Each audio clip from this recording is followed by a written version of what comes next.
Ano ang masasabi mo kung malalaman mong patag ang mundo? Ano ang mararamdaman mo kung lahat ng tao sa paligid mo ay nagsasalita ng wikang hindi mo alam? Gaano kaya kalaki ang magiging pagkabigla mo kung mapunta ka sa ibang planeta? Totoo, mas panatag ang tao kapag nasa pamilyar siyang kalagayan, kaya karamihan sa atin ay ayaw ng pagbabago. Pero mukhang malalaking pagbabago ang naghihintay sa atin. Ang tinutukoy dito ay ang mga natuklasan na ibinigay ng teleskopyong James Webb. Sa isang iglap, pinabagsak nito ang mga batas na matagal nang naging pundasyon ng ating kosmolohiya. Ang infrared na teleskopyo na James Webb na kamakailan lang nagsimulang gampanan ang tungkulin nito ay agad na nagulat ang buong siyentipikong komunidad. Nakatuklas ito ng ilang mga galaksi na masyadong matanda para maging posible ang kanilang pag-iral. Higit pa rito, isa sa mga ito ay mas matanda pa kaysa sa malaking pagsabog na talagang hindi maiisip kung pagbabasehan ang mga tinatanggap na mga hypothesis. Ano ang maaaring idulot nito sa sangkatauhan at paano ito makakaapekto sa mga fundamental na batas na pinaniniwalaan natin hanggang ngayon? Habol, mag-subscribe ka. Ang teorya ng malaking pagsabog at batas ni Hubble ang itinuturing na matibay na pundasyon. Diyan talaga nakabatay ang marami sa ating pananaw tungkol sa makrumundo sa paligid ng daigdig. Alam ng bawat estudyante na ang malaking pagsabog ay naganap mga 14 bilyong taon na ang nakakaraan. Bago iyon, mayroong isang punto ng singularidad na biglang sumabog at nagsimulang lumawak ang universo na nagpapatuloy hanggang ngayon. Pagkatapos ay umiiral ang batas ni Hubble. Ibig sabihin, ang pangkalahatang paglayo ng mga galaksya. Ito rin ay isang pangunahing batas ng kosmolohiya na siyang nagpapaliwanag ng mismong paglawak ng universo. Ano ang ginawa ni James Webb? Tinangka niyang sirain ang pinakabanal. Sinusubukang gibain ang pundasyon na siyang kinatatayuan ng ating astronomiya hanggang ngayon. Dahil hindi agad nabubuo ang malalaking maliwanag na galaksya na may metalikong bituin matapos ang pagsabog, nakalilito ang natuklasan ng teleskopyo. Ang totoo, ayon sa mga makabagong siyentipikong teorya, kinakailangan munang lumitaw ang mga bituin na gawa sa hydrogen na kapag sumabog sa dulo ng kanilang buhay, ay magbibigay ng mga materyales na kailangan para sa pagbuo ng iba pang bagay sa walang lamang universo. Mula sa mga iyon dapat mabuo ang mas matatanda at mas maunlad na mga bituin at mga galaksya. Paano mo ipapaliwanag ang katotohanan na natuklasan ni James Webb ang Cosmic Evolution Early Release Science 2112? Ito ay isang ganap na hinog na kumpol ng mga bituin na nabuo 2 bilyon at 1/10 bahagi ng 1 bilyong taon matapos ang malaking pagsabog na talagang imposible kung titingnan mo ang dami ng laman at estruktura nito. Ito ay isang spiral na galaksya na may bar na kahawig ng daang gatas at ang masa nito ay halos 4 na bilyong beses na mas malaki kaysa sa araw. Akala mo ba iyon lang ang mga natuklasan? Hindi, dahil may galaksya pang AZTEK, 71 na hugis, higanting patak na diskubre ng teleskopyo noong Disyembre 22, 33 taon. Inilagay ang ganitong galaksya sa hiwalay na grupong tinawag ni Hubble na madidilim na galaksya. Ang siyentipiko mula sa Universidad ng Texas sa lungsod ng Austin ay naniniwala na ang natuklasang halimaw ay isang tunay na pabrika ng mga bituin. Dahil ang proseso ng pagbuo ng mga bituin sa loob ng AZTEK 71 ay hindi kailanman tumitigil. Tinatayang bawat taon ay mayroong hanggang 1,000 bagong bituin na ipinapanganak dito. Pero ang pinakakamanghamanghang tuklas ng teleskopyong James Webb ay nangyari noong 2022. Ito ang kalawakan na James Webb Space Telescope Advanced Deep Extragalactic Survey, Great Observatory's Origins, Deep Survey South Z130. Ang bagay na ito ang pinakamalayong natuklasan gamit ang optika mula sa mundo. Sinasabing nabuo ang kalawakan 300 at 20 milyong taon matapos ang malaking pagsabog na tila imposible. Pero kung salungat ang sabihin mo, parang hindi ka nagtitiwala sa sarili mong mata at sa eksaktong resulta ng kagamitan. Ayon sa tinatanggap na kosmolohikal na teorya, nagsimula ang aktibong pagbuo ng mga bituin mga 500 at 50 milyon hanggang 800 milyong taon matapos ang malaking pagsabog. At oo, ito ay mga bagay sa kalangitan na pangunahing binubuo ng hydrogen. Walang usapan tungkol sa kumpol ng galaksya o bituing may metal. Dito, may galaksiya na nabuo bago pa ang madilim na panahon. Panahong walang mga bituin ayon sa definisyon. Pero ang katotohanan ay nananatiling katotohanan. Ayon sa kagamitan ng teleskopyo, ang edad ng galaksya ay 13 at 6 bilyong taon ng liwanag. At kung isasaalang-alang ang paglawak ng universo, ito ay mga 33 at 6 bilyong taon ng liwanag. Isang napakatandang edad, imposible ayon sa Big Bang Theory. Ang galaksya ay nasa konstelasyon ng Hurno. May astronomong nagsasabing ito'y madilim na bituin na kasinlaki ng 1,000,000 araw. Ano ang ibig sabihin nito? Kung ang James Webb Telescope ay nakakita lang ng isang ganitong galaksya, maaaring tsamba lang, pero 3 na pattern na ito. Bukod dito, di rin natin nabanggit ang galaksya HD, isa sa konstelasyon ng Sextant at Glass Z dose.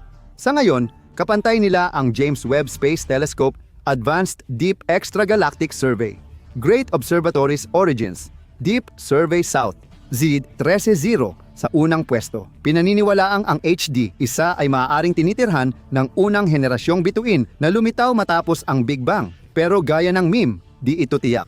Ang Glass Z dose ay posibleng isang duwending galaksya na mga 60 beses mas maliit ang diametro kaysa daang Milky Way.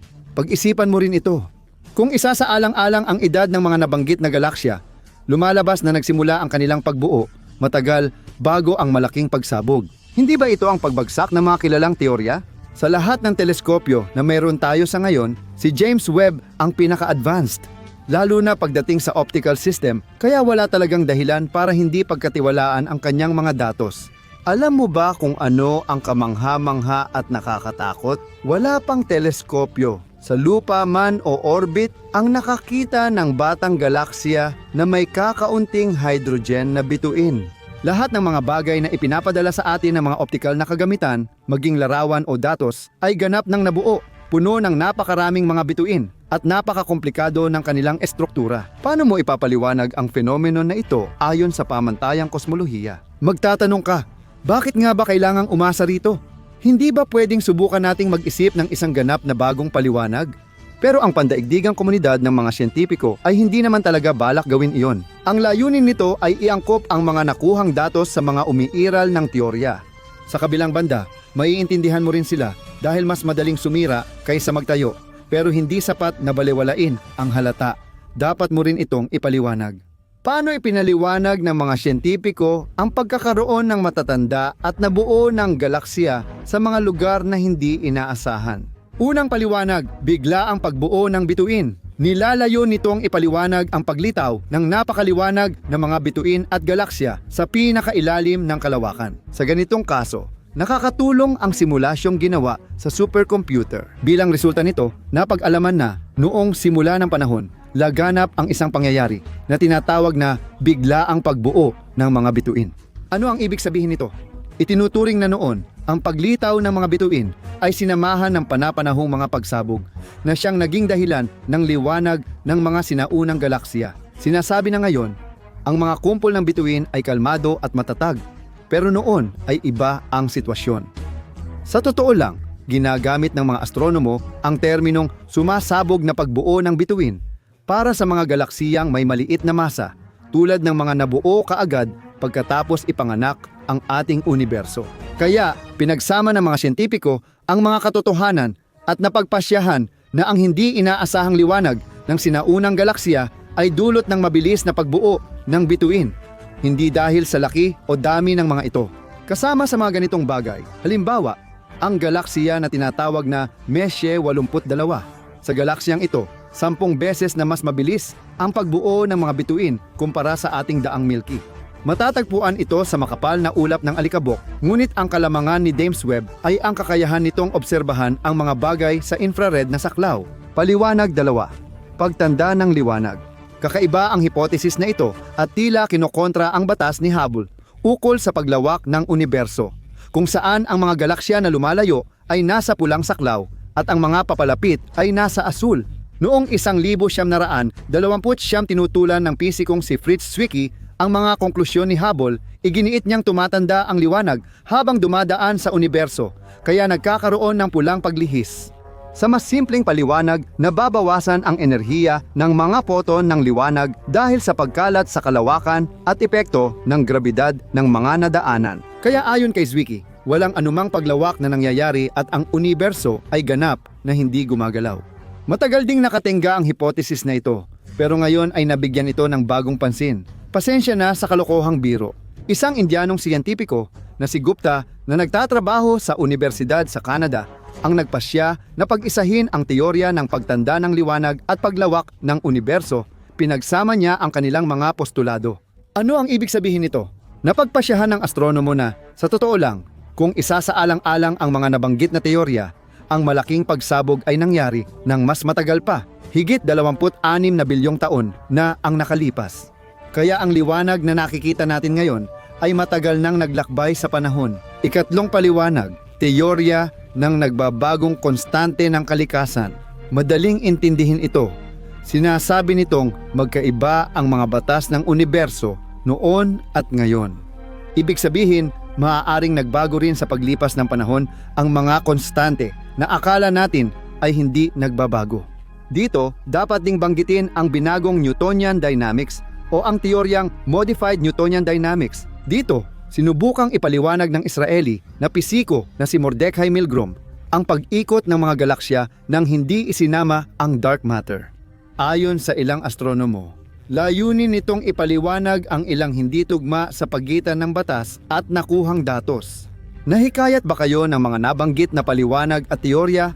Napaisip ba kayo tungkol sa teorya ng Big Bang, batas ni Hubble, at iba pang mga kosmolohikal na postulado na matagal nang namamayani sa mundo ng agham? Kami, kung tutuusin, ay nalilito rin. Ang tanging konklusyon na maaari nating makuha sa sitwasyong ito ay lahat ng pinaniniwalaan natin noon ay unti-unting bumabagsak ngayon. Ang mga tore na akala natin ay matibay ay gumuho. Ang mga pundasyon ay lumulubog. At ang mga palapag ay nababasag. Si James Webb ay pinili ang wika ng mga katotohanan na napakahirap pagtalunan at ipilit sa mga nakasanayang pananaw. Kaya ngayon, payo namin ay maging tagamasid, maghanda ng popcorn at patuloy panoorin ang palabas sa kalawakan. Sa loob ng maraming siglo, misteryoso ang solar na sistema para sa atin. Noon, malabo lang ang ideya ng ating mga ninuno sa itsura nito. Sa paglipas ng panahon, unti-unting nabuksan ang tabing ng hiwaga. Una nating nakuha ang mga teleskopyo, saka mga probe na kayang lumapit sa mga bagay sa solar na sistema para makita natin ito ng malinaw. Nakalapit pa tayo ng husto sa araw. Parang eksena sa pelikulang siyensyang fiksyon ang mga larawang ito. Ngunit ito talaga ang itsura ng mga planeta at iba pang bagay sa solar na sistema. Maghanda kayong masaksihan ang isang kamangha-manghang tanawin. 179 na taon. Napalapit ang 2 Voyager sa Jupiter, kaya nagkaroon ng 33,000 larawan ng planeta at mga buwan nito. Nakatulong ito para mabunyag ang ilang lihim ng higanting gas. Halimbawa, malinaw at detalyadong nakuha ng Voyager 1 ang larawan ng malaking pulang batik, kaya nakita natin ito ng maayos. Nagpatuloy kami at noong 2016 na kalusot ang spacecraft na Juno sa makakapal na ulap ng Jupiter. Wala pang ibang aparato ang nakagawa nito noon. Hindi lang nagbigay si Juno ng napakalinaw na mga larawan ng ibabaw para sa atin, kundi gamit din ang microwave frequencies ay pinag-aralan niya kung gaano karaming tubig ang maaaring nasa atmospheric layer. Makikita sa larawang ito ang mga katangian ng ulap ng Jupiter na may mas mataas na contrast. Pagkalipas ng 1 taon, kinunan ni Hunona ng larawan ang malalaking ulap sa tropikal na zona ng higanting gas na may lapad at taas na halos 50 kilometro. Sa larawang ito, makikita natin ang parang kidlat dahil malamang na ang mga ulap ay binubuo ng tubig at yelo ng ammonia. Ito ang maaaring dahilan ng pagkakaroon ng mga kidlat. Sa Jupiter, ang bilis ng hangin ay umaabot mula 60 hanggang 428 kilometro bawat oras. Ganyan ang katangian ng gas higanting atmosfera. Narito si Juno. Noong pinakamalapit siya sa planeta, kumuha siya ng larawan ng agos bilang 3. Sa larawan makikita mo ang pinakamaliliit na detalye. Gumaganda ang kalidad ng larawan habang lumalapit sa Jupiter. Narito pa ang isa mula kay Juno. Ito ay isang napakalakas na bagyo na lumilitaw malapit sa mga polar na lugar tuwing 5 linggo. Hindi doon tumigil si Juno. Nakuha rin niyang makuhana ng larawan ang mga hilagang bagyo ng higanting gas na tumatagal na ng 5 taon. Alam nating marami pang mangyayari dahil matatapos lang ni Juno ang misyon niya sa taong 2025. Madalas, ang ilaw ay kayang baguhin ang itsura ng bagay. Kung babaguhin natin ang mga katangian ng larawan, tulad ng pagdagdag ng saturation, pwede nating mapansin ang mga detalye na dati hindi natin nakita. Sa kaso ni Jupiter, madalas mag-eksperimento ang mga siyentipiko. Patuloy namang nagbibigay ng bagong material ang James Webb Telescope, kaya't meron tayong pinakabagong larawan ni Jupiter ngayon. Hindi rin pinalampas ang mga buwan ng higanteng gas. Ibinigay ng Voyager 1 ang larawan ng ibabaw ng Ganymede, pinakamalaking buwan ng Jupiter at ng buong solar system. Ang mga maliwanag na bahagi ay mas batang mga anyong lupa, habang ang mga madidilim naman ay mas matatanda. Mayroon ding mas detalyadong mga larawan ng buwan, kagaya nito. Dito, mas malinaw mong makikita ang mga bundok at anyong lupa. Ang buwan na si Callista ay madalas tawaging kambal ng buwan. Magkahawig ang kanilang mga ibabaw. Si Callista ay puno rin ng mga impact crater. At dito naman sa larawan noong 2000 at isa nakuha ng Cassini, makikita natin si Io. Isa pang buwan. Heto ang mas detalyadong larawan. Tinatayang may 400 na aktibong bulkan sa Io. Isa sa mga ito ay tinatawag na Rapatera at ito ay nagbubuga ng napakaraming lava. Iba-iba ang anyong lupa ng Io at may mga bundok itong mas mataas pa kaysa sa mga bundok sa mundo. Narito pa ang isang buwan, Europa. Lumapit dito ang Juno spacecraft sa layong 350 kilometro. Hindi rin pantay ang ibabaw ng Europa na may mga hukay, bulubundukin, bitak at tipak ng yelo sa ilang bahagi. Ipinapalagay ng mga siyentipiko na maaaring sanhi ito ng isang panloob na karagatan na may likidong tubig. Hindi pa natin tiyak kung talagang naroon ito. Samantala, lilipat naman tayo kay Saturno, isa pang higanting gas na nasa layong 600 at 45 milyong kilometro mula kay Jupiter. Siyempre, ang natatanging katangian ng planetang ito ay ang sistema ng mga singsing na gawa sa alikabok sa kalawakan, mga piraso ng asteroid at mga kometa. Unang nakita ni Galileo Galilei ang mga ito gamit ang teleskopyo, kahit hindi niya agad alam na singsing ang nakita niya. Noong una, inakala niya na ito ay 2 buwan na umiikot sa magkalapit na mga orbit. Noong 1980, lumapit ng malapit ang Voyager kay Saturn, kaya nakuha natin ang mga kamanghamanghang larawang ito. Mas lumapit pa ang Cassini at nagbigay ng mga larawan ni Saturn kasama ang mga bagong diskubring buwan. Nakunan din ng probe ang larawan ng isang malakas na ipo-ipo na umiikot sa 2,000 kilometro kada oras. Inayos ang mga kulay dito para ipakita ang wavelength ng near-infrared na radiation. Dahil dito, maaari nating maintindihan, halimbawa, kung paano eksaktong nakaayos ang mga ulap. Ang pula ay mababa kumpara sa ibabaw, habang ang berde ay mataas.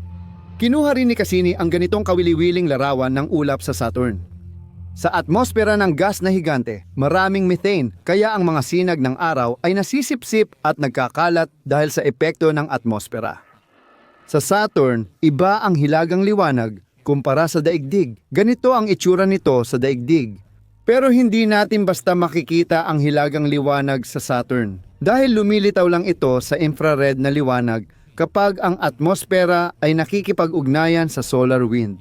Ngayon, ipapakita namin sa inyo ang mas malawak na bagay. Ito ay panorama ng Saturn na ginawa mula sa 165 magkakaibang larawan. Talagang kamangha-mangha ito. Hindi rin dapat baliwalain ang mga buwan ng Saturn.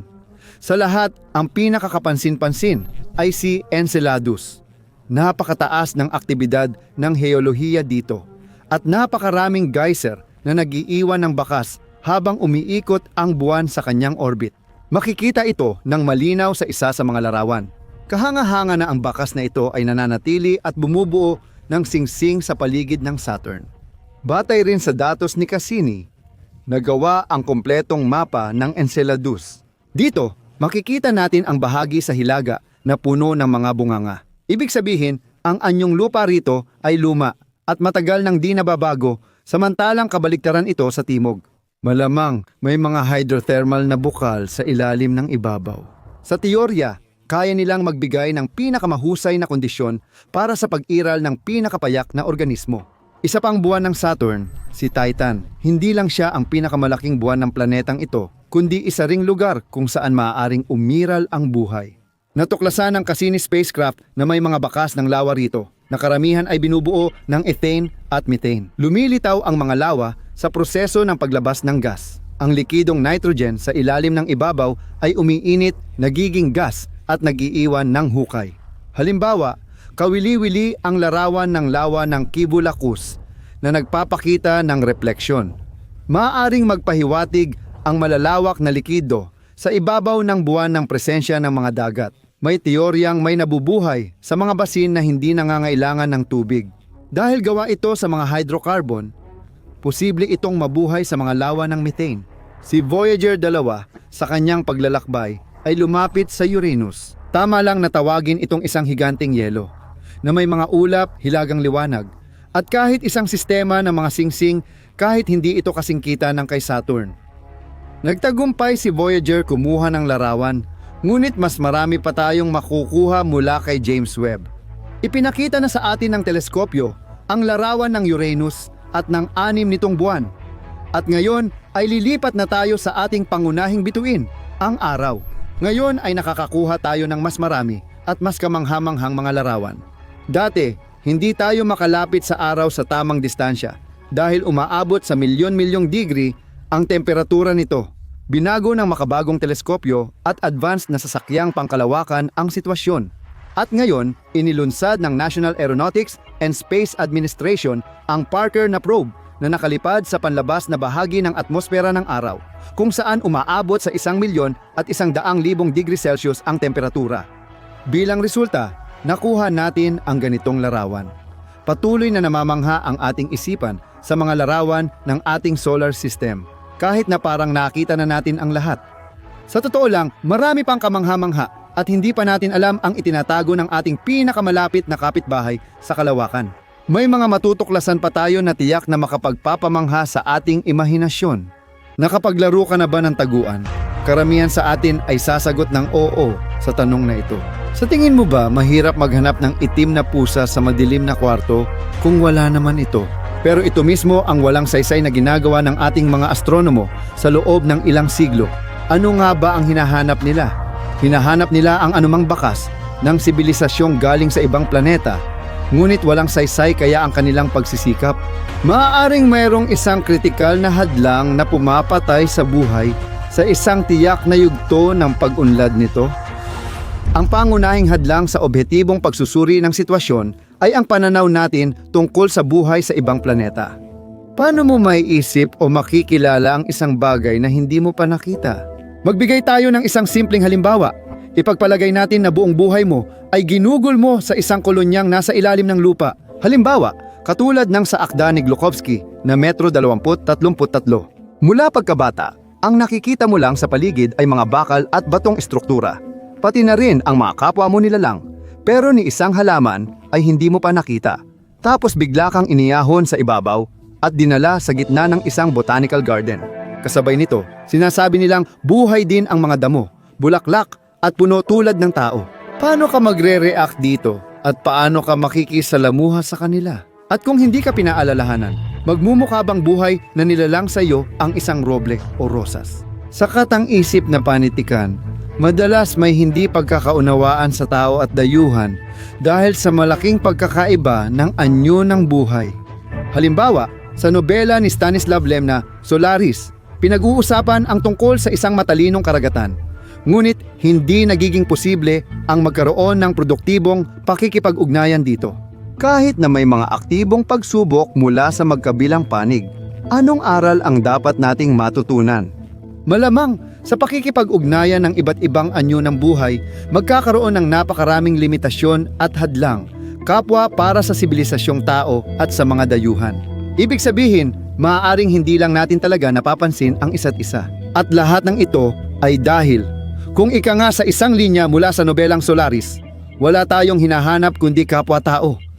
Hindi natin kailangan ng ibang mga mundo, kailangan natin ay salamin. Ano ang ginagawa ng siyentipiko sa mundo para makagawa ng universal na kasangkapan sa pakikipag-ugnayan sa posibleng katalinuhan sa ibang planeta? Sa kasamaang palad, hindi rin nagbabago ang paraan dito. Patunay dito ang lingkos, isang artipisyal na wika na lubos na naiiba sa Esperanto na nilikha ng matematikong si Freudenthal partikular para sa pagpapalitan ng impormasyon sa mga sibilisasyong dayuhan. Ibig sabihin, inuulit lang natin ang parehong mali. Ipinapalagay na ang mga dayuhan ay tiyak na makikipag-ugnayan gamit ang wika at hindi sa iba pang paraan.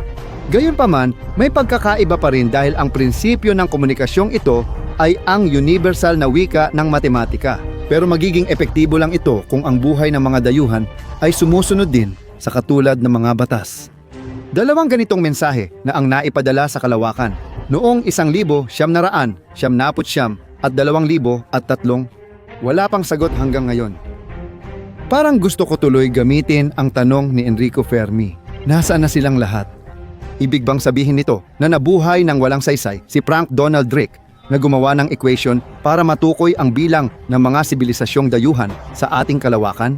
Ayon sa kanyang formula, napapaligiran tayo ng maraming mataas na antas ng mundo. Huwag muna nating talakayin ang mga nakakatakot na teorya at hadlang sa pag-unlad ng sibilisasyon dahil sa mga hindi na maayos na pangyayari. Itabi muna natin yan para sa huli. Sa ngayon, magandang balikan kung ano ang pinagkaiba ng artipisyal na intelihensya sa utak ng tao. Hindi na natin kailangang pumasok sa mga nakakabagot na detalye. Pero ang unang mapapansin ay ang matinding kabagalan ng ating utak. Sapat nang sabihing habang 1 segundo lang mag-isip ang computer sa komplikadong tanong. Tayo, aabutin pa ng kahit 1 buwan. Ibig sabihin, ang artificial intelligence ay 3 milyong beses mas mabilis kaysa utak ng tao. Posibleng masyado lang tayong hindi kawili-wili at madaling hulaan para sa mas mataas na anyo ng buhay. Hindi mo naman sinusubukang makipag-ugnayan ng matalino sa mga langgam, di ba? Kailangan ba talaga nating sumigaw ng malakas sa mapanganib na gubat ng kalawakan? Na parang pilit nating ipinapaalam sa iba ang ating pag-iral? Sigurado ba tayo kung sino ang mga nilalang sa dilim ng universo? Dumating na ang panahon ng mga teoryang nagdadala ng sakuna. Maraming mga kilalang tao noong kanilang panahon, tulad nina Arthur Clarke, Carl Sagan, Nick Bostrom at Stephen Hawking, ay seryosong nagsabi na mas mabuti pang huwag tayong magpadala ng mga mensahe sa iba't ibang dulo ng galaksya. Tatanungin mo kung bakit, pero napakalinaw naman yan. Panoorin kung paano tinutugunan ng tao ang mabilis na pag-usbong ng artipisyal na intelihensya.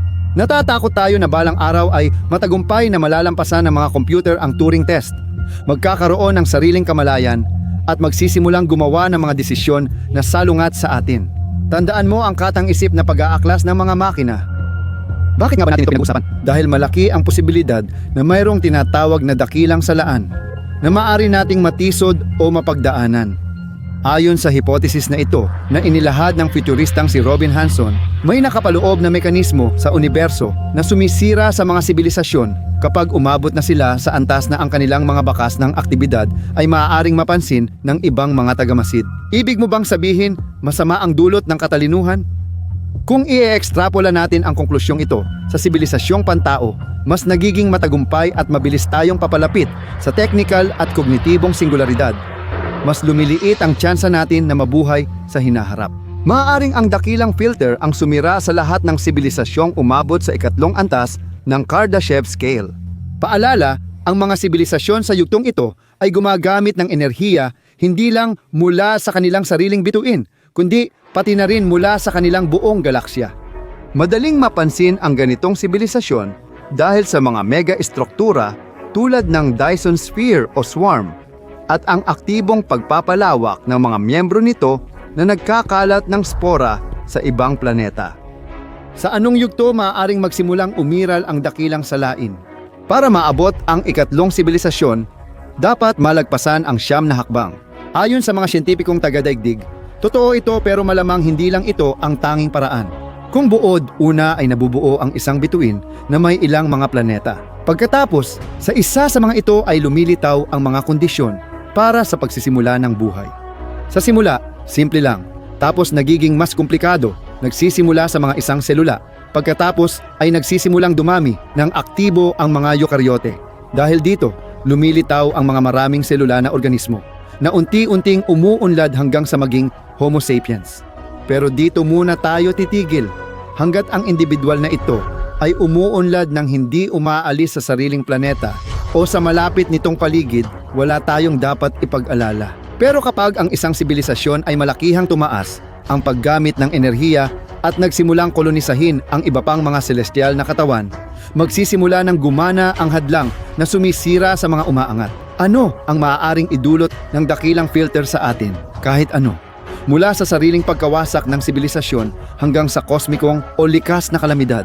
Dahil tila walang laman ang daang gatas at mga taga-daigdig lang ang may buhay, mababa ang tsansang malampasan ang hadlang na ito at maaaring imposible talaga.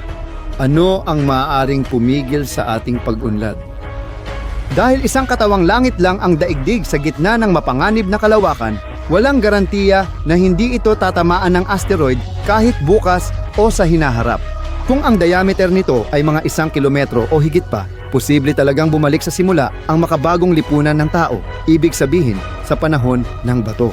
At gaya ng kasabihan, maganda ang ating kanta, kaya simulan ulit mula sa umpisa. At hindi pa natin binabanggit ang nakamamatay na gamma burst kapag sumabog ang isang supernova, na ang sinag nito ay kayang pumatay at mag-alis ng kahit anong bakas ng dating masiglang buhay sa loob ng milyon-milyong taon.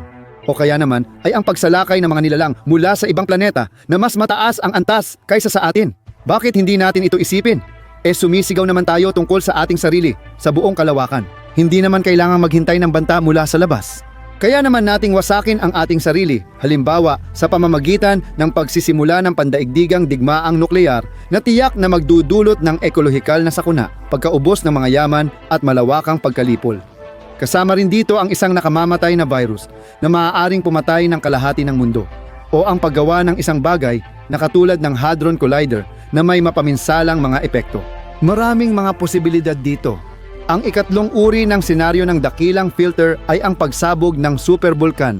Kahit na ang Yellowstone na nagdudulot ng pagtaas ng greenhouse effect, pagbabago ng klima, maraming tsunami, sa madaling salita, isang mapanirang chain reaction. Ibig sabihin, kung sakaling magkaroon ng kolonya ng tao sa Mars at aksidenteng madiskubre ng mga tao roon ang mga guho ng isang sinaunang mataas na sibilisadong lungsod, ito ang magiging pinakamasamang balita sa kasaysayan ng sibilisasyong pantao. Dahil magpapahiwatig ito na malapit na ang wakas. Ngayon, pakinggan ninyo ang dakilang katahimikan ng sansinukob at subukang bumuo ng sarili ninyong opinyon kung ano ang sumira sa kanilang lahat. Kapag nalaman na natin ang katotohanan, maaaring maiwasan natin ang malungkot na katapusan. Sa ngayon, magdiwang tayo ng buhay. Naakit ka ba sa walang hanggang buhay? Gusto mo bang masaksihan ang malayong hinaharap ng hindi natatakot sa hindi maiiwasang kamatayan?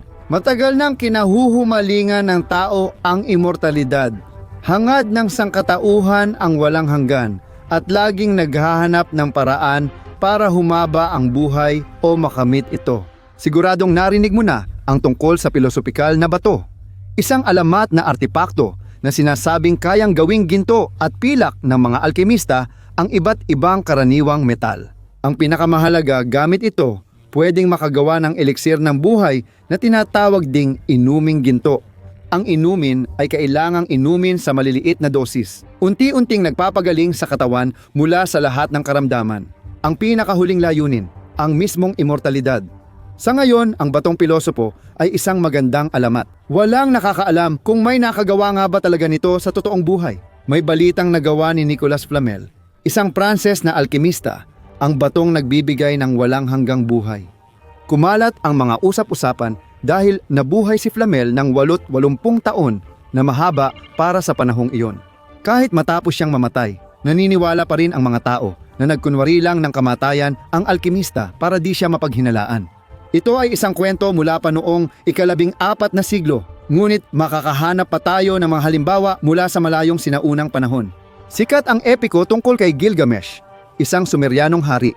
Ayon dito, matapos mamatay ang kanyang kaibigan at kasama na si Enkidu, napaisip si Gilgamesh tungkol sa kanyang kapalaran, na balang araw ay mamamatay din siya. Dahil dito, matagal naglakbay ang Sumeryanong pinuno hanggang makilala niya si Utnapishti.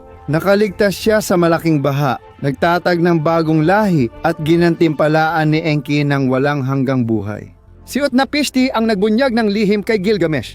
Lumabas na sa ilalim ng walang hanggang karagatan ay may tumutubong bulaklak na nagbibigay ng walang hanggang buhay. Si Gilgamesh, sa kabila ng matinding hirap, ay nakuha ang bulaklak na ito ngunit agad din itong ninakaw ng isang ahas. Simula noon, nakakapalit ng balat ang mga ahas at nananatiling bata, ngunit mortal pa rin ang tao.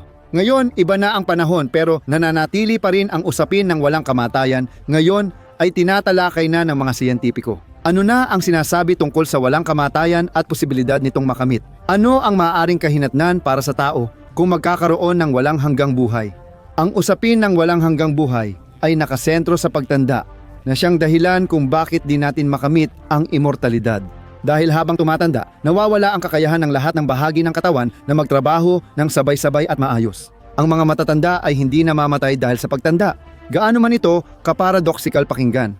Namamatay sila dahil sa mga sakit na lumitaw bunga ng pagbaba ng kakayahan ng katawan. Nagbibigay ang mundo ng hayop ng maraming pagkakataon para obserbahan ang mga halos di namamatay na nilalang. Isa sa mga pinakakamangha-mangha ay ang hubad na daga ng lupa. Isang kakaibang maliit na nilalang sa ilalim ng lupa na walang kakayahang tumanda. Ang daga ng lupa ay namamatay din. Siyempre, pero namamatay siya dahil sa mga sagupaan sa mga kaaway o kaya'y dahil sa pagtigil ng puso at iba pang mahahalagang bahagi ng katawan. Sino ang nakakaalam? Baka balang araw ay ibunyag ng mga munting nilalang sa ilalim ng lupa ang kanilang sikreto ng walang hanggang kabataan. Mahalagang papel ang ginagampanan ng mga telomere sa usapin ng pagtanda ng katawan. Matatagpuan ang mga ito sa dulo ng mga linear na kromosoma na nagsisilbing proteksyon laban sa pagkasira ng mga ito. Sa paglipas ng panahon, umiikli ang telomere na nagdudulot ng pagkapudpod ng selula. Kaya naman, upang mapanatili ang kabataan ng katawan at mapahaba ang buhay, kailangan natin ng mga gamot na makakatulong magpanumbalik ng mga telomere. Posibleng magawa ang ganitong imbensyon sa hinaharap, pero sa ngayon malabo pa ito. May mas interesante pang opsyon, ang tinatawag na quantum immortality. Isa itong teorya na nagsasabing ang tao ay hindi talaga mamamatay kailanman. Simple lang, ang ating kamalayan sa kamatayan ay lilipat sa ibang universo na halos kapareho, pero may kakaibang detalye. Sa ganitong paraan, hindi napapansin ng tao na tumigil na siyang umiral sa isang universo. Sa ganitong paraan, nabubuhay tayo magpakailanman, lumilipat sa iba't ibang paralel na mundo. May siyentipikong batayan ba ang teoryang ito? Hindi ito nakaligtas sa quantum mechanics. Ang superposisyon ng partikulo ay nangangahulugang maaari itong sabay na nasa ilang estado. Ngunit sa oras ng pagsukat, nasa isa lang itong posibleng estado. Ito ang Copenhagen na interpretasyon ng quantum mechanics. Pero ang mahalaga sa atin ay ang multiverse na interpretation ng quantum mechanics. Ibig sabihin, para sa isang partikular na bagay, may dalawa o higit pang posibleng mangyari sa iba't ibang universo. Ginamit ng Austrianong pisiko na si Erwin Schrödinger ang isang hypothetical na pusa para patunayan ang kabalintunaan ng pahayag na ito. Sigurado akong pamilyar ka sa pusa ni Schrödinger. Batay sa eksperimento, habang di pa nabubuksan ang kahon, ang pusa ay sabay na buhay at patay sa loob ng isang oras. Ayon sa Copenhagen interpretation ng quantum mechanics, maaaring buhay o patay ang pusa, samantalang sa many worlds interpretation, sa isang universo ay patay ito at sa isa pa ay buhay. May isa pang katulad na eksperimento na tinatawag na quantum suicide. Ipagpalagay natin na may baril na nakatutok sa isang tao. Maaaring pumutok ito o hindi. Pareho ang posibilidad. Muli, ayon sa many worlds interpretation ng quantum mechanics, sa isang universo ay pumutok ang baril at sa isa naman ay hindi. Ano ang nagpapakilala sa tao bilang siya? Katawan ba? Itsura? O baka naman ang ating mga iniisip, pananaw sa buhay? Sa madaling salita, ang ating kamalayan? Paano kung ang tunay na immortalidad ay pagpapanatili ng esensya, hindi anyo? Ang tinutukoy natin ay digital na immortalidad. Ayon dito, kinakailangang lumikha ng virtual na kopya ng personalidad ng tao upang sa hinaharap ay mailipat ito sa angkop na anyo. Para makagawa ng kopya ng personalidad, kailangan kumuha ng datos sa pagsasalita, pag-uugali at psikolohikal na pagsusuri. Kakailanganin din ang kopya ng sistema ng mga hormone at neurotransmitter dahil malaki ang epekto nito sa paggana ng utak. Para makalikom ng ganitong kalaking impormasyon, kailangan ng mga makabagong teknolohiya, ngunit mayroon na tayong mga proyekto na nangongolekta ng personal na impormasyon. Halimbawa, noong 2005, nilikha ang Blue Brain Project na nakatuon sa pagmumodelo ng utak. Layunin ng proyekto na maunawaan ang utak at sa hinaharap, makagawa ng detalyadong rekonstruksyon at simulasyon nito. Sa kasalukuyan, nagtatrabaho sila sa pagsasagawa ng simulasyon ng utak ng daga. Maraming kritiko ang konsepto ng digital na immortalidad. Sinasabi nila na ito ay hindi tunay na immortalidad dahil gumagawa lang tayo ng kopya ng kamalayan at hindi natin naiingatan ang orihinal na bersyon. Magkakaroon kaya tayo ng pagkakataon na mabuhay ng walang hanggan balang araw? Sa daan-daang libong taon, hindi pa rin natin natagpuan ang tiyak na sagot sa tanong na ito. Gayunpaman, meron tayong isang paraan para mabuhay ng mas matagal sa alaala ng ibang tao. Sabi nila, buhay ang tao basta buhay ang alaala niya. Kung naaalala tayo dahil sa ating mga natuklasan, mga nagawa at mabubuting gawa, sa totoo lang, espiritual tayong nagiging immortal. Sa tingin mo ba, posible kayang maging immortal tayo balang araw? At alin sa mga konsepto ang pinaka nagustuhan mo